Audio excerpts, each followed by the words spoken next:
Assalamualaikum warahmatullahi wabarakatuh.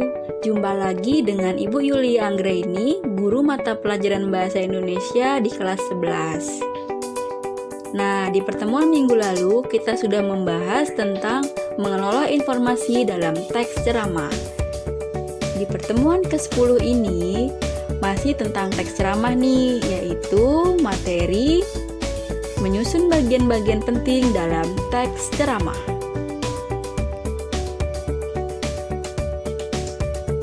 Yang pertama, menelaah bagian-bagian penting dalam ceramah. Perhatikan teks ceramah berikut ini. Ini adalah sebuah contoh teks ceramah tentang lingkungan sekolah. Silakan kalian baca dengan seksama dan jangan lupa kalian simak ya.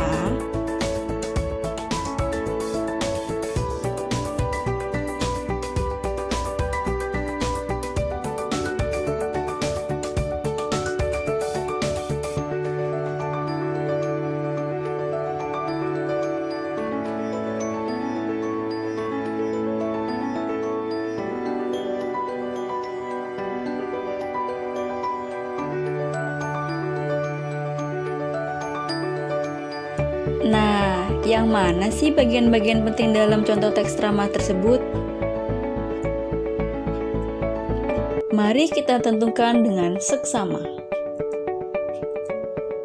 Bagian-bagian penting dalam teks ceramah lingkungan sekolah. Yang pertama, bagian-bagian penting dalam teks ceramah terdapat di paragraf kedua, yaitu pada kalimat sekolah ini telah menjadi rumah kedua kita yang setiap hari kita singgahi guna menuntut ilmu.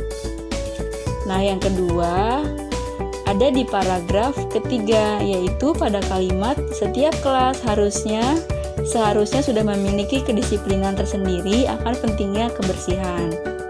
Kemudian yang ketiga terdapat di paragraf keempat, yaitu pada kalimat belajar taat untuk dapat membuang sampah pada tempatnya. Yang kedua, kalimat majemuk bertingkat. Sebelumnya, ada yang sudah tahu kalimat majemuk bertingkat itu apa? Nah, kita menemukan kalimat majemuk bertingkat dalam teks ceramah. Kalimat majemuk bertingkat adalah kalimat yang memiliki lebih dari satu klausa dan hubungan antara klausa tidak sederajat. Salah satu unsur klausa ada yang menduduki induk kalimat, sedangkan unsur yang lain sebagai anak kalimat. Kalimat majemuk bertingkat terbagi dalam beberapa jenis, antara lain sebagai berikut. Yang pertama, kalimat majemuk hubungan akibat ditandai oleh kata penghubung sehingga, sampai-sampai, dan maka. Contoh kalimatnya yang pertama, ia terlalu bekerja keras sehingga jatuh sakit. Kemudian contoh yang kedua, penjelasan diberikan seminggu sekali sehingga jatuh sakit. Dua, kalimat majemuk hubungan cara ditandai oleh kata penghubung dengan. Contoh kalimatnya yang pertama, dengan cara menggendongnya, anak itu ia bawa ke rumah orang tuanya. Contoh kalimat yang kedua, pemburu itu menunggu di atas bukit dengan jari telunjuknya melekat pada pelatuk senjatanya. Yang ketiga, kalimat majemuk hubungan sangkalan.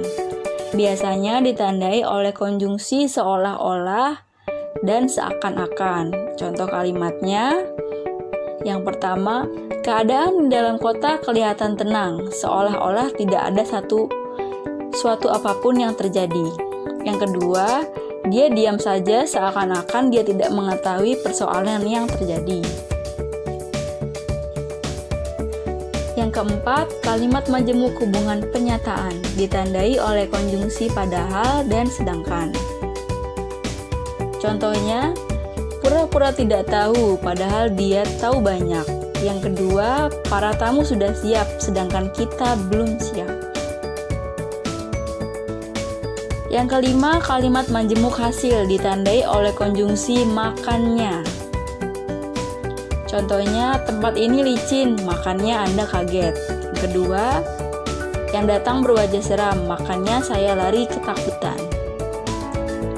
Yang keenam, kalimat majemuk hubungan penjelasan ditandai oleh kata penghubung bahwa, yaitu